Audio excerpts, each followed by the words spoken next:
안녕하세요. 저는 50대의 여성 사연자입니다. 이렇게 사연을 보내려니 제 소개를 해야 할 것 같은데 모르는 분들 앞에서 저를 뭐라 설명을 해야 할지 모르겠네요.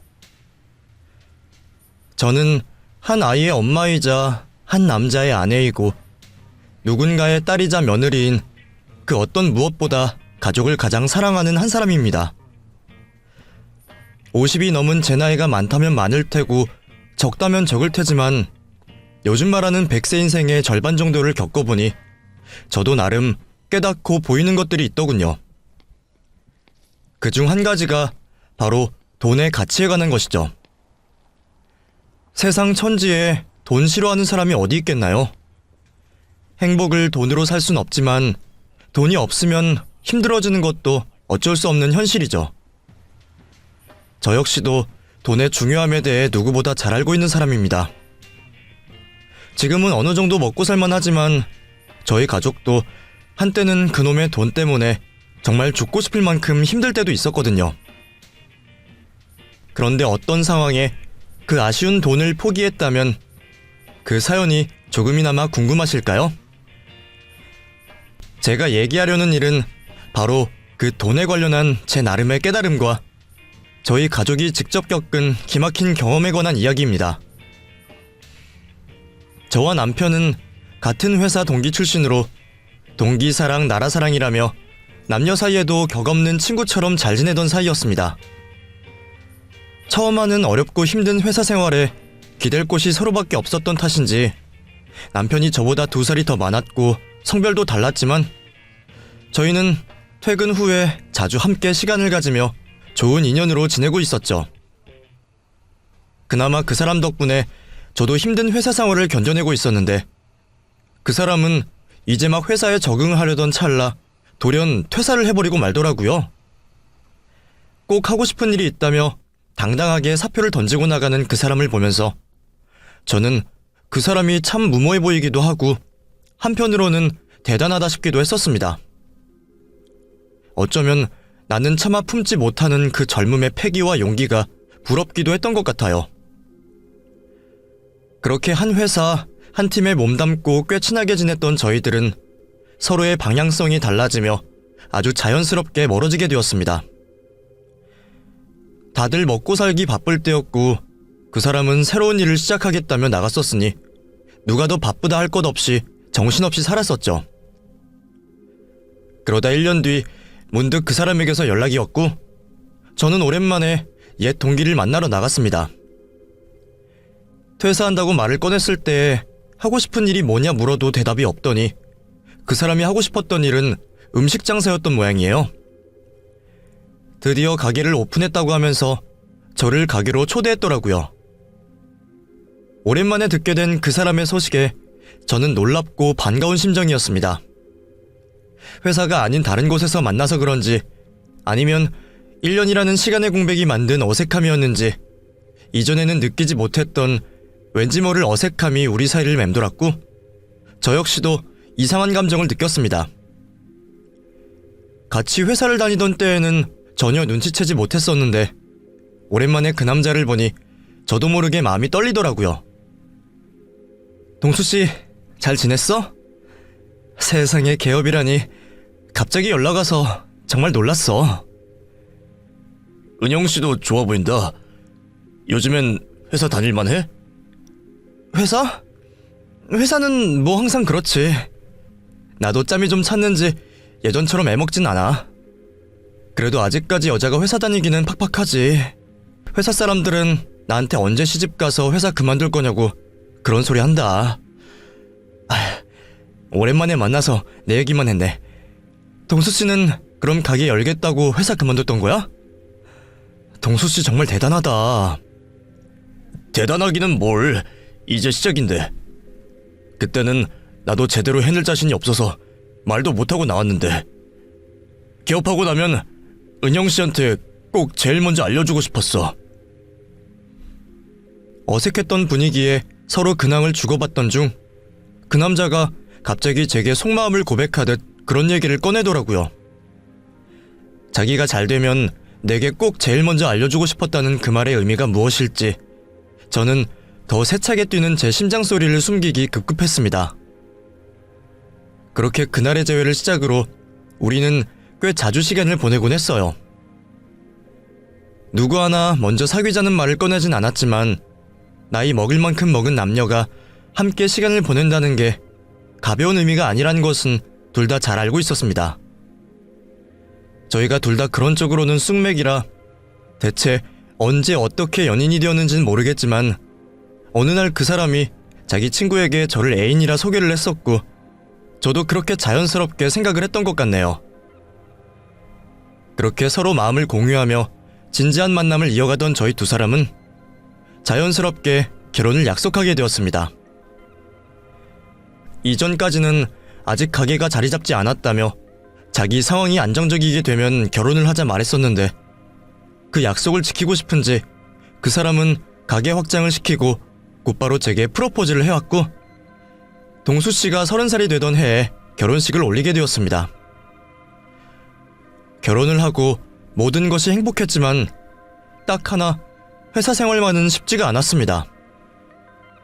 요즘이야 회사에서 그런 말 하면 큰일이 난다지만 그때는 회사 다니는 여자가 결혼을 하면 아주 자연스럽게 퇴사를 생각하던 시대였어요. 이미 결혼 전부터 연애는 하냐, 결혼은 언제 하냐, 애는 언제 갖냐, 임신하기 전에 알아서 그만둬라, 그런 속 뒤집어지는 이야기들을 들으면서도 저는 그놈의 돈 때문에 차마 제 발로 퇴사를 할 수는 없었습니다. 그래도 최대한 버텨보려고 참 노력을 했었는데 저도 아이를 갖게 된 뒤로는 아주 자연스럽게 회사를 나올 수밖에 없었죠. 일보다는 가족이 우선이라 생각했기에 저는 애써 아쉬운 마음을 감췄습니다. 그 와중에 다행이었던 것은 남편의 가게가 나날이 잘 되는 덕에 제가 일을 관둬도 어렵지 않은 형편이라는 것이었어요. 솔직히 남편에게는 고마운 게 참 많았었죠. 휴일도 제대로 없이 고생하며 일을 하던 남편은 제가 임신을 하면서 회사를 관두는데도 앞으로 돈 때문에 걱정할 일은 절대 없게 하겠다고 제 마음이 편할 말을 말해줬었어요. 그러면서 그 말이 진심이라는 듯 당시에 흔하지도 않은 카드까지 제게 쥐어주면서 뭘 사던 뭘 먹던 제 마음대로 하라고 하더라고요. 내 남편이라 그런 것도 있지만 참 통도 크고 배포 넘치는 남자다 싶었어요. 덕분에 저는 임신 중에 먹고 싶은 것 한번 참아본 적 없었고 아이 육아용품들도 죄다 수입품에 좋은 것들로만 꽉꽉 채워 넣었습니다. 옛날 제 형편이었으면 꿈도 못 꿀 호사를 누리게 해주면서도 남편은 제게 늘 미안해하기만 했어요. 가게 일 본다고 당신 못 챙겨줘서 미안해. 그래도 곧 우리 아이 태어난다고 생각하니까 나도 괜히 바빠져서 말이야. 당신이 나 좀 이해해줘. 당연한 걸 왜 미안해해. 당신 혼자 돈 번다고 그 고생을 하는데 오히려 내가 더 미안해해야지. 나는 괜찮으니까 정말 걱정하지 마. 음식점을 하던 남편은 결혼 후에 3호점, 4호점까지 확장을 하면서 나날이 잘 나가기 시작했고 저는 남편이 바쁜 것이 오히려 좋았습니다. 바쁜 만큼 수입이 많아지는데 돈 싫다는 사람이 어디 있겠어요? 그렇게 생활에 여유가 있어서인지 저희는 결혼하고 사소한 말다툼 한번 하지 않을 정도로 정말 사이가 좋았습니다. 금실 좋은 우리 부부 사이에 예쁜 아이가 태어나고 우리는 행복한 새 식구가 되었습니다. 그땐 정말 고민 하나 할 일이 없었던 것 같네요. 회사를 다니지 않으니 직장 때문에 스트레스도 없었고 결혼하고서는 남편 덕분에 돈 걱정이나 살림 걱정할 필요 없이 호사를 누리며 살았었고 떡두꺼비 같은 아들을 낳았다고 시어머니까지 저를 예뻐하셨으니까요. 주변에서도 제가 무슨 복이냐며 다들 제 상황을 부러워했고 저 역시도 결혼한 것을 세상에서 가장 잘한 선택이라 생각했습니다. 그렇게 행복한 결혼 생활이 천년만년 이어질 거라 생각했었던 게 잘못일까요? 늘 행복하고 평화롭기만 하던 저희 가정에도 어느 날 갑자기 불운이 닥치게 되었습니다. 다들 90년대 말을 기억하실 거예요. 전국을 뒤흔든 큰일이 있었죠. 제가 결혼 3년 차였던 그때 IMF가 터지게 되었습니다. 회사들이 줄줄이 도산을 하고 직장인들이 거리로 나앉았었죠. 그땐 못 모르고 우리 가족은 회사를 안 다녀서 다행이다 말하는 사람들이 있었는데 전국이 난리가 났는데 어떻게 저희라고 멀쩡했겠어요. 경제 위기에 사람들 지갑은 닫히고 자영업을 하던 저희 사정도 점점 어려워질 수밖에 없었습니다. 그래도 굳이 비교를 하자면 저희 남편은 사장 입장이었으니 아무래도 보통 회사원보다는 조금 더 버틸 시간이 있기는 했었네요. 그래도 길어진 경제 위기에 저희도 마냥 버틸 수는 없었습니다. 말 그대로 버티다 뿐이지 한 치 앞을 모르는 상황이었어요. 솔직히 저희도 처음에는 금방 회복할 거라 생각했기에 버틸 수가 있었습니다. 아무리 세상이 망해도 음식 장사는 안 망한다는데 우리도 잠깐 견디다 보면 금세 다시 일어설 수 있을 거라 생각했었죠. 하지만 그건 저희들의 착각이었고 교만이었습니다. 개업 이후 돈 걱정 한번 해본 적 없었던 탓인지 저희가 참 안일하게 생각했던 것 같네요. 결국 남편은 그 많았던 가게들을 모두 정리해야 했고 가장 작고 오래된 1호점 하나만을 겨우 유지하며 아슬아슬한 생활을 이어갔습니다.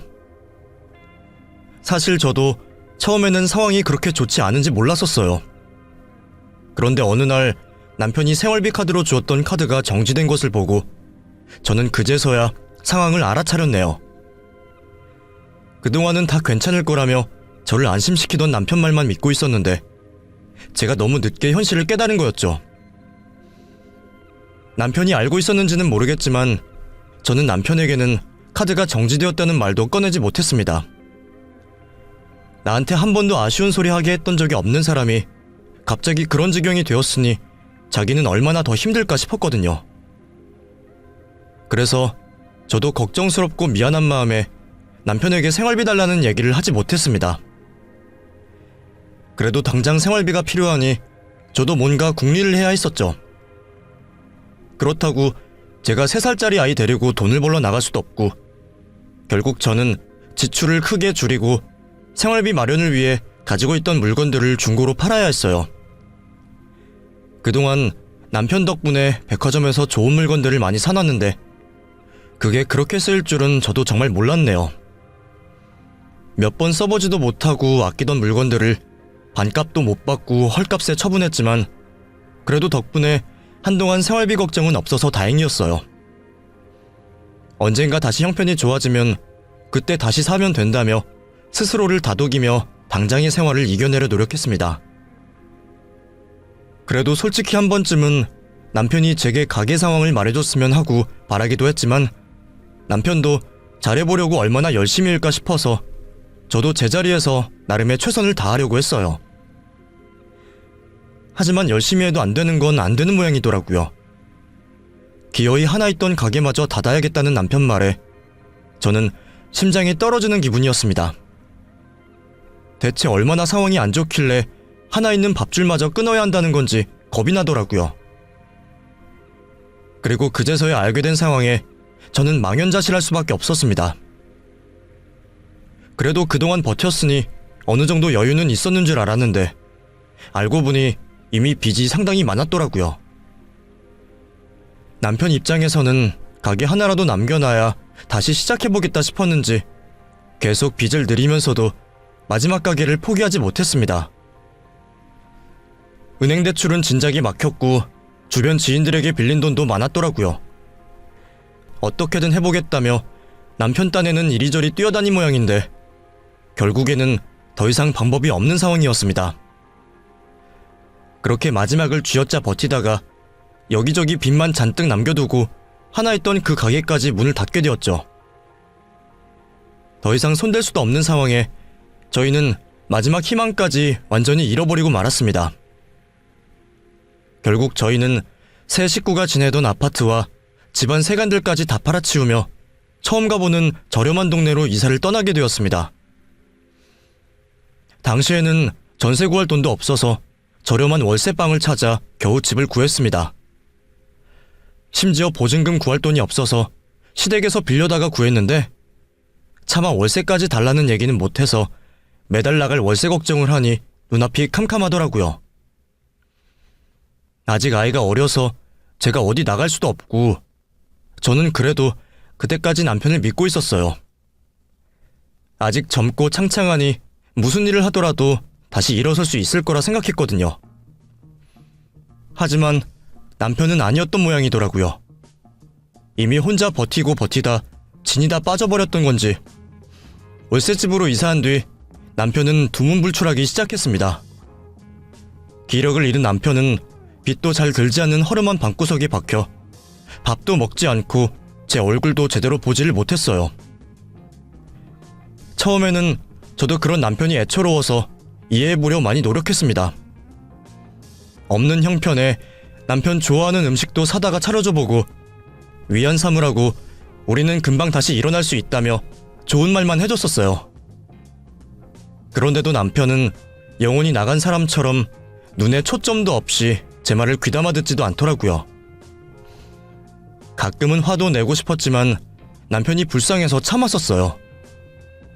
하지만 우리가 홀몸도 아니고 어린 자식까지 있는 상황에 가장이라는 사람이 그러고 넋놓고 있으니 저도 점점 인내심의 바닥이 나더라고요. 그러면 안 된다고 생각하면서도 결국 싫은 소리가 입 밖에 나가곤 했네요. 당신 언제까지 그러고 있을 거야? 우리 수찬이 봐서라도 당신이 정신을 차려야지. 가족들 생각은 안 해? 대체 언제까지 일도 안 하고 멍하니 있을 거야? 엄마가 돈 주신 것 좀 있잖아. 당분간 그걸로 좀 버텨. 그게 무슨 화수분이야? 언제까지 시댁에 손 벌릴 건데? 어머님도 당신 돕다가 이미 상황 나빠진 지 오래라며. 근데 거기다가 돈을 더 달라고 그래? 나라고 이러고 싶어서 이러냐? 나도 힘들어. 그래, 당신 힘들겠지. 근데 지금 당신만 힘드냐고. 나도 어머니도 심지어 전 국민이 다 힘든 상황이야. 다들 힘들어도 열심히 살잖아. 그런데 당신은 왜 그렇게 사람이 나약해? 사지 멀쩡하면 나가서 뭐라도 해야지. 내가 지금 이렇게 나가서 무슨 일을 하라고. 나가면 어디 오라는 데는 있고. 지금 봐봐, 나보다 잘난 사람들도 다들 일 못 구해서 안달이야. 그런데 나한테 무슨 일이 생기겠어? 그럼 당장 굶어 죽자 이거야? 사람이 왜 그렇게 책임감이 없어? 나라고 이러고 싶어서 이러냐? 당신도 나 좀 그냥 놔둬. 아예 희망을 잃어버린 건지 집구석에 박혀 신세 한탄만 하고 있는 남편을 보며 저도 점점 지쳐만 갔습니다. 형편이 좋았을 때는 싸움 한 번 없었던 우리였는데 상황이 그렇게 만들었다 생각하니 그땐 저도 어떻게 해야 할지 모르겠더라고요.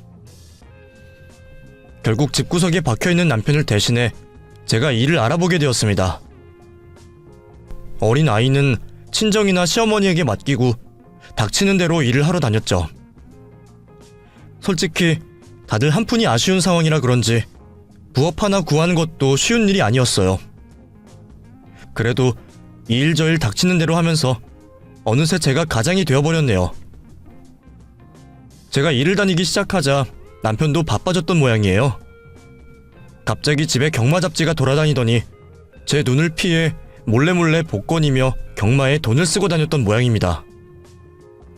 물론 집안에 돈이 없으니 큰 돈은 아니었어요. 그런데도 그게 저한테는 꽤 충격이더라고요. 이전에는 사람은 무조건 노력해서 얻어야 한다며 한탕주의는 한심하게 생각하던 남자였는데 언젠가부터 자기가 한심하게 여기던 그런 한탕주의에 빠져가는 남편을 보며 저는 점점 불안감을 느껴야 했습니다. 그렇게 달라져가는 남편을 보며 언젠가부터 저도 점점 남편과 거리를 두었는지도 모르겠습니다. 한 집에 살면서 남편이 도박에 빠져 지내는 것도 한참 동안이나 모르고 있었으니까요. 한탕 노리는 사람치고 도박판에 발 안 들이는 사람이 없다던데 제 남편도 어느 날부터인가 도박장에 드나들기 시작했고 제가 그것을 눈치챘을 때는 이미 상황이 아주 나빠져 있었습니다. 결국 남편의 도박 빚은 손 쓸 수 없이 커졌고 저희는 점점 더 나락으로 떨어지고 말았습니다. 참 무심한 사람이라고 저를 욕하셔도 할 말이 없네요. 그때는 저도 남편 대신 가장 노릇하겠다는 핑계로 남편과 어린 아들을 제대로 돌보지 못했던 것이 사실입니다. 저도 너무 힘들었기에 가장 사랑했던 가족은 어느새 제게 짐이 되었고 저는 그저 하루하루를 버텨가는 심정이었던 것 같네요. 그래서 저는 그동안 남편이 제정신이 아니라고 안타깝게 생각을 해왔으면서도 도박까지 손을 댄 것을 보고는 저도 더 이상 참을 수가 없었습니다. 당신 미쳤어? 어떻게 이런 상황에 도박까지 할 수가 있어? 그것도 불법 사채까지 손을 대서. 당신 정말 해도 너무하는 거 아니야? 나는 우리 식구 생활비 한 푼 벌어보겠다고 새벽같이 나가서 손이 부르트도록 허드렛일하고 들어오는데 당신은 어떻게 그런 짓을 할 수가 있어? 그래놓고 뭘 잘했다고 집을 들어와? 너라고 나 혼자 좋자고 그랬겠어? 그럼 내가 이 상황에 뭘로 다시 돈을 벌어? 나도 어떻게 본전이라도 찾아보려고 그런 거야. 남편의 변명도 귀에 들어오지 않았고 솔직히 그때는 정말 이혼까지 고민할 정도로 남편에게 실망이 참 컸습니다. 하지만 막상 이혼을 하기에는 제가 남편에게 조금이나마 애정이 남아있었던 모양인지 남편이 도박빚까지 지게 된 그런 상황에서도 차마 이혼 얘기는 꺼내지를 못하겠더라고요. 저는 결국 남편 곁에 남는 것을 택하게 되었고 남편의 도박빚을 조금이나마 해결해보려 결국 마지막 보루였던 월세집마저 빼게 되었습니다. 그렇게 집도 없이 거리로 나앉게 된 우리 세 식구는 결국 혼자 지내시는 시어머니 댁으로 들어가게 되었습니다. 남편 때문에 월세방까지 빼서 시댁으로 들어온 저희 식구를 보시고 어머니는 차마 제게 고개를 들지 못하셨어요. 혜미야, 내가 미안하다. 내가 정말 미안해. 니들이 힘들 때 나라도 도움이 되어야 하는데 여태 내가 도와준 것 하나 없어서 너한테 도저히 할 말이 없구나. 내 아들 때문에 너만 고생이다. 어머니는 제게 미안하다며 제 손을 붙잡고 눈물을 훔치셨고 따뜻한 그 손길 때문인지 저도 모르게 시어머니 앞에서 눈물을 보이고 말았습니다. 어머니, 저 정말 너무 힘들어요. 이제 우리 식구들 어떻게 살아요? 누구보다 열심히 살았던 사람이고 그걸 잘 알아서 여태 참았어요. 그런데 아무리 그래도 어떻게 도박까지 손을 대요? 저 사람 이제 더 이상 의욕도 없어요. 나가서 일할 생각도 안 하고 한탕만 노리겠다고 저러고 있어요. 어머니, 남편이 빌린 돈 이자만 매달 몇십만 원이래요. 당장 우리 세 식구 먹고 살 돈도 없는데 저 이제 어떻게 해요, 어머니? 그때 저도 참 답답했는지 저도 모르게 친정부모님 앞에서는 보이지 못했던 속상함을 내비치게 되었습니다. 어머니도 그러고 있는 남편이 갑갑스러운 듯 보이셨지만 막상 남편에게 직접적으로 별 말씀을 하지는 못하셨어요. 무슨 말씀을 하고 싶은 듯 하셨지만 말을 참는 게 제 눈에는 보이더라고요. 솔직히 남편이 더는 제 얘기를 듣지 않으니 어머니가 타일러 주셨으면 싶었는데 저도 그런 어머니가 이해가 되면서도 한편으로는 섭섭한 마음도 들었습니다. 하지만 어머니는 저희를 어떻게든 도와주시고 싶으셨던 모양이에요. 평생 가정주부로 집에만 계셨던 분이 일을 알아보고 다니셨나 보더라고요. 처음에는 저도 당연히 말렸습니다. 어머니가 무슨 일을 하신다고 그러세요. 그렇게까지 하실 필요 없어요. 그냥 저희 수천이나 좀 봐주시면 저한테 큰 도움이에요. 그래도 내가 지금 어떻게 집에 가만히 있냐. 저놈 저거 여태 정신을 못 차리고 일구할 생각을 안 하는데 너 혼자 벌어서 어떻게 그 빚을 다 갚아. 나라도 벌어서 돈을 보태야지. 내가 너한테 미안해서라도 차마 집에 있을 수가 없다. 그러니까 너도 나 말릴 생각하지 말고 미안해하지도 말아라.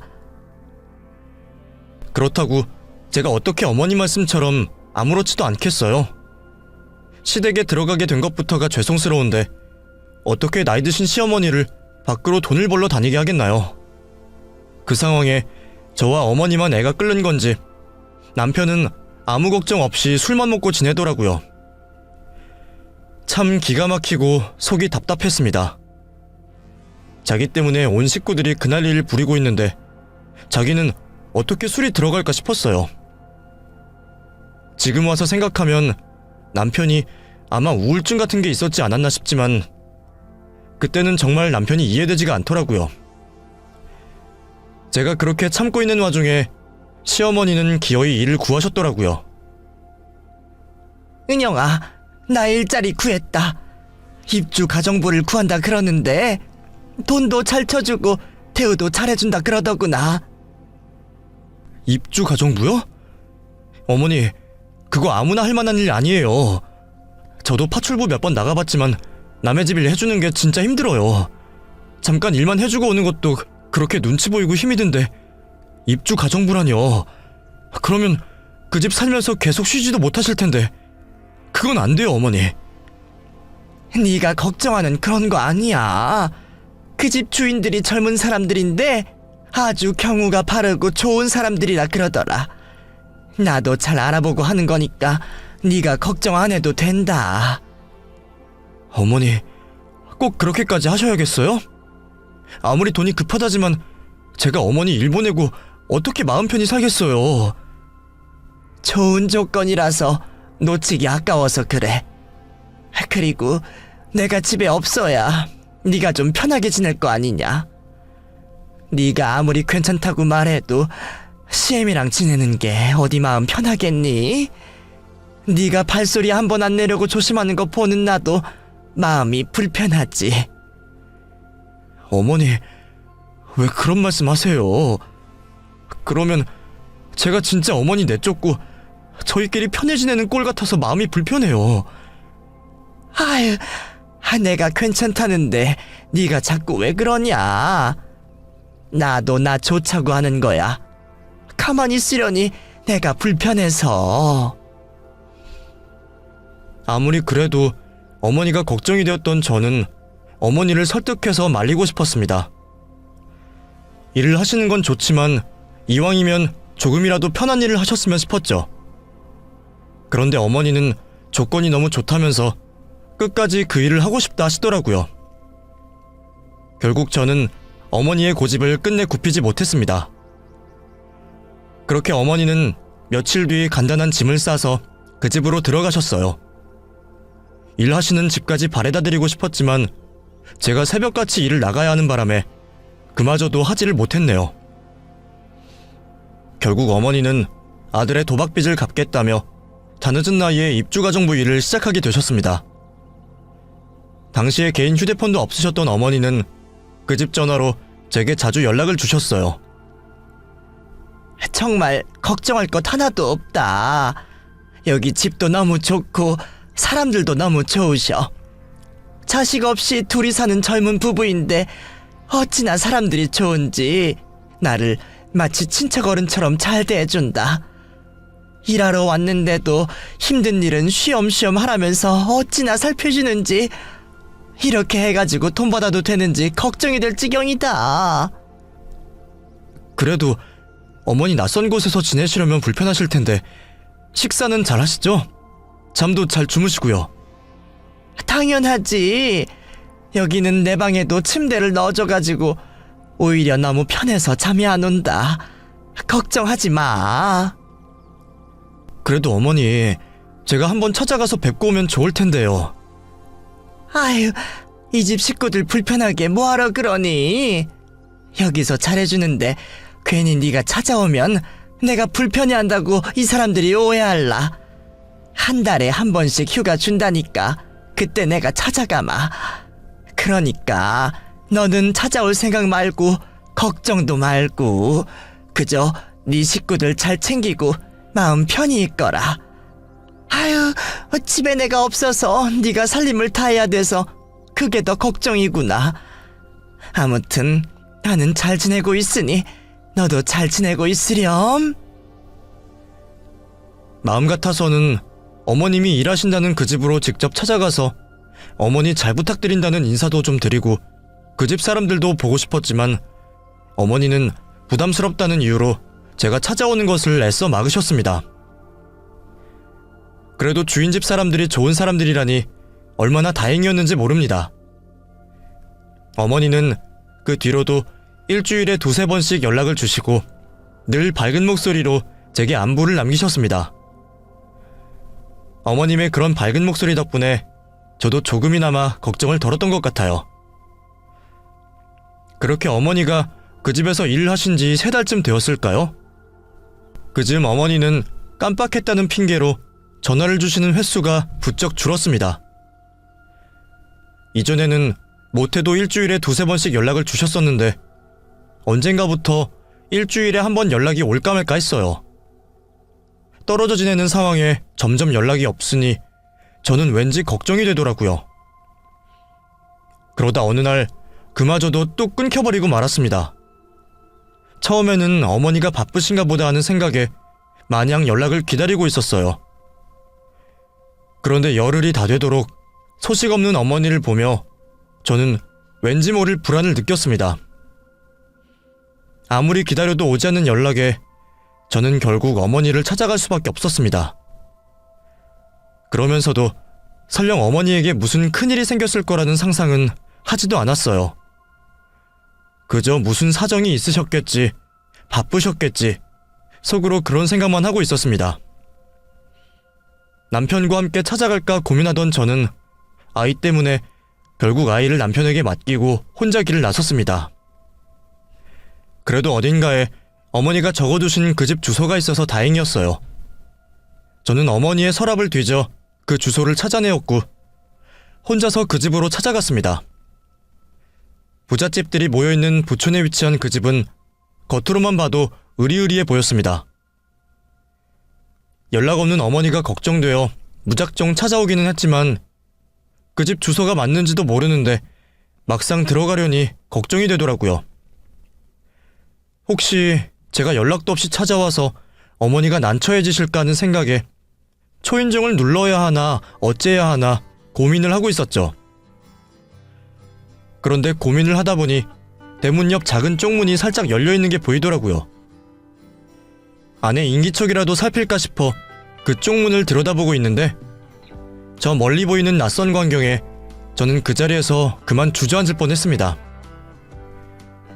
그때 제가 목격한 광경은 차마 제 입으로 설명할 수도 없을 정도로 처참한 광경이었습니다.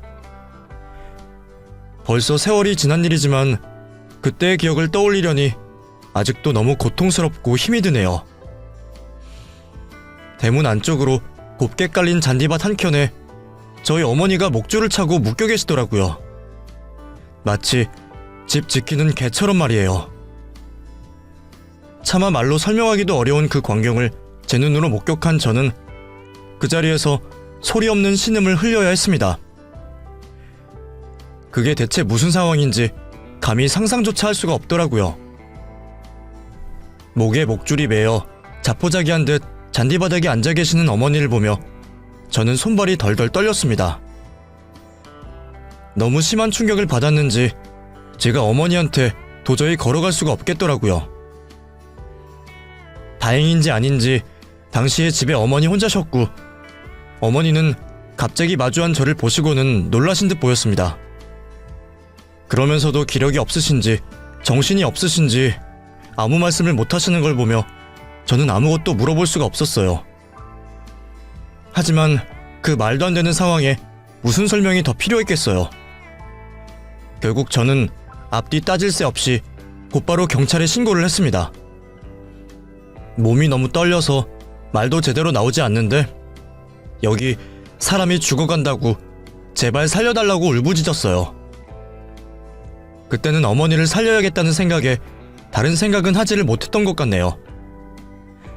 그렇게 제가 겨우 경찰에 신고를 하고 그제서야 어머니에게 자초지종을 물었습니다.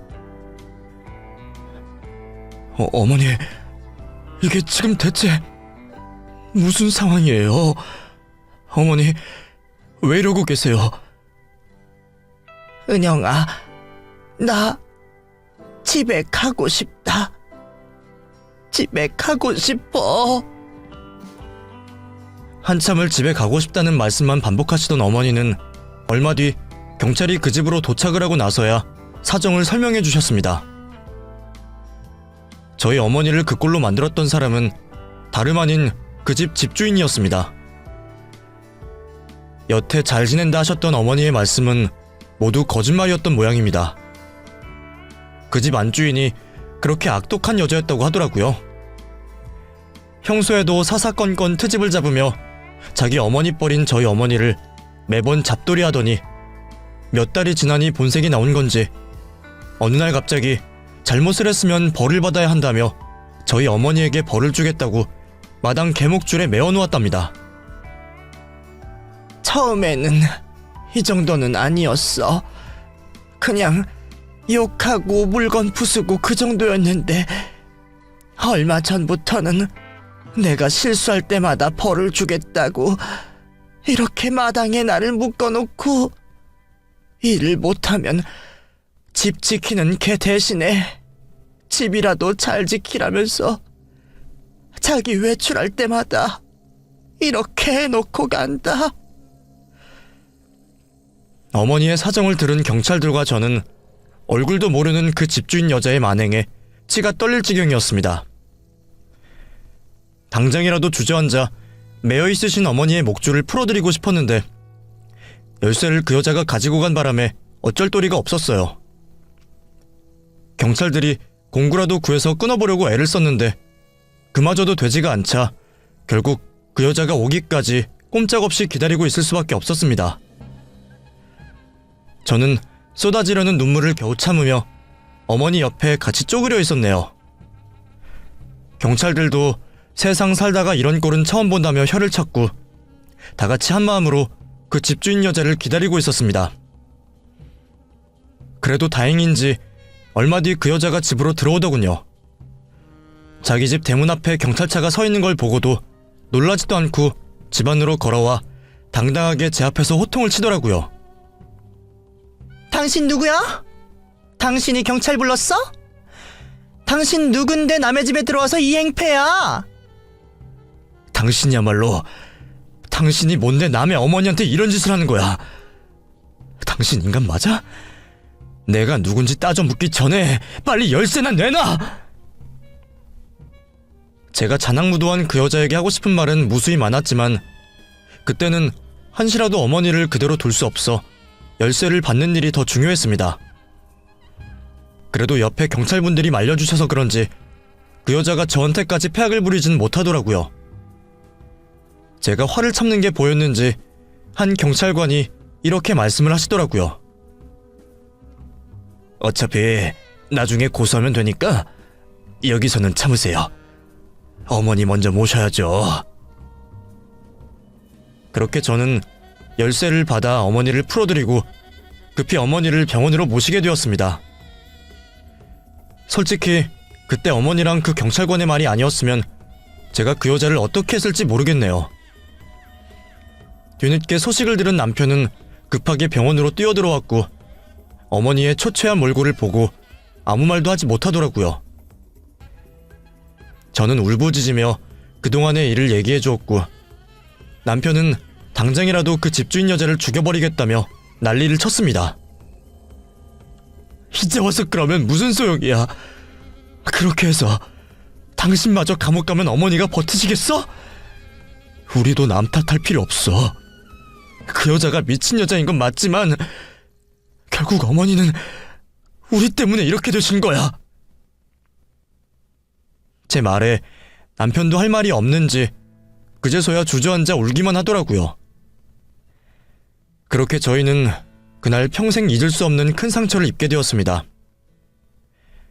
그렇다고 충격에 벗어나지 못하고 그대로 있을 수만 없죠. 저도 남편 말처럼 그 여자를 죽여버리고 싶은 심정이었지만 그러지 않기로 했어요. 대신 내가 할 수 있는 최대한을 동원해서 그 여자를 벌주기로 결심했죠. 당시에 목격하셨던 경찰분들이 참 도움을 많이 주셨어요. 제가 주거침입으로 고소당할 수도 있었는데 그 일도 무마해 주셨고 아무것도 모르는 제가 재판까지 갈 수 있도록 많이 도와주셨습니다. 그래서 저는 그 여자를 감금과 특수협박으로 고소했고 그 여자와 경찰서에서 다시 만나게 되었습니다. 그때까지도 그 여자는 아무 잘못한 게 없다는 표정으로 제게 합의를 제안하더라고요. 얼마 원해요? 얼마 정도면 적당히 넘어갈 거예요? 당신 뭐라고? 지금 그게 피해자 가족한테 할 말이야? 그럼 뭐 이제 와서 사과라도 바라는 거예요? 그쪽 식구들 돈 필요한 거 아니에요? 돈 준다니까? 그 여자는 정말 뻔뻔하게도 사과 한마디 없이 저희에게 합의금을 주겠다고 말을 했습니다. 얼마든지 원하는 대로 줄 테니 돈 받고 조용히 고소 취하하라는 얘기였죠. 알고 보니 그 여자 저희 어머니한테 했던 일 말고도 그런 갑질로 고소당한 적이 몇 번 있었던 모양이더라고요. 그런데도 여태 별일이 없었던 걸 보니 그때도 그렇게 돈으로 다 해결을 하려고 했던 모양입니다. 다른 사람들은 그 돈 받고 조용히 넘어갔는지 모르겠지만 저는 차마 그 여자가 준다는 돈을 받을 수가 없겠더라고요. 내가 당했다면 고민했을지 모르겠지만 다른 사람도 아니고 저희 어머니가 그런 꼴을 당한 것을 보고 어떻게 돈으로 합의를 할 수 있겠어요. 당신 여태 그렇게 살았어? 돈이면 다 해결되고 법도 이겨먹고 남들 인생 짓밟고도 그렇게 뻔뻔하게 살았구나. 그래, 우리 돈 필요해. 한 푼이 아쉽지. 근데 인생에는 돈보다 중요한 것들이 있어. 내가 당장 돈 한 푼이 없어서 죽겠더라도 당신이 내미는 그 더러운 돈은 못 받겠다. 당신이 얼마를 준다고 해도 나는 절대로 합의 안 해줄 거니까 우리 그냥 법정에서 보자. 나 줄 돈 있으면 그 돈 들여서 변호사나 구해. 어차피 실형 살 거면 감형이라도 받아야지. 저는 결국 끝까지 그 여자와 해보기로 결심했습니다. 내가 아무리 돈이 아쉬워도 차마 시어머니를 팔아넘길 순 없겠더라고요. 어쩌면 쉽게 끝낼 수 있었던 일을 저는 돈과 시간을 써서 법정 싸움까지 끌고 가게 되었고 결국 그 여자가 실형을 받게 만들었어요. 겨우 8개월의 징역살이었지만 평생 고생 모르고 살았던 그 여자한테는 그 어떤 것보다 무서운 벌이 되겠죠. 그 여자가 실형을 받았다는 소식에 어머니는 그제서야 안도의 눈물을 흘리셨습니다. 그날 이후 우리 가족들은 참 많이 달라졌어요. 저는 뭔지 모르지만 내면의 변화가 생겼고 그건 남편도 마찬가지였나 봅니다. 그전까지는 정신 못 차리고 방황하던 남편도 자기 어머니가 자기 때문에 그런 곤욕을 치른 것을 보니 정신이 들었던 모양이에요. 도통 집 밖에 나가려 하지 않던 남편은 그날 이후 무슨 일을 하려는지 매일 바쁘게 지냈고 꼬박 1년이 걸려 다시 재기에 성공하게 되었습니다. 이전에 하던 가게와는 비교도 못할 정도로 작은 가게였지만 그래도 남편이 무언가를 다시 시작했다는 게 저희에게는 중요한 일이었어요. 그렇게 다시 희망을 품은 남편은 그 어느 때보다 열심히 인생을 살았고 조금씩 성장하더니 지금은 다시 이전과 같은 영광을 되찾을 수 있었습니다. 덕분에 저나 어머니는 2번 다시 그런 고생은 하지 않아도 되었고 지금은 한참 잘 나가던 예전처럼 다들 걱정 근심 없는 편안한 삶을 지내고 있네요. 저희 어머니도 벌써 80이 다 되셨고 저도 어느새 나이를 많이 먹었습니다. 저희 어머니나 저나 별일을 다 겪어봤지만 그래도 그 이후로는 별탈 없이 지내셔서 다행이다 싶네요. 저는 이제 더 큰 부귀영화를 바라지 않아요. 그저 우리 가족이 앞으로는 행복하기만을 저는 바라고 바랄 뿐입니다.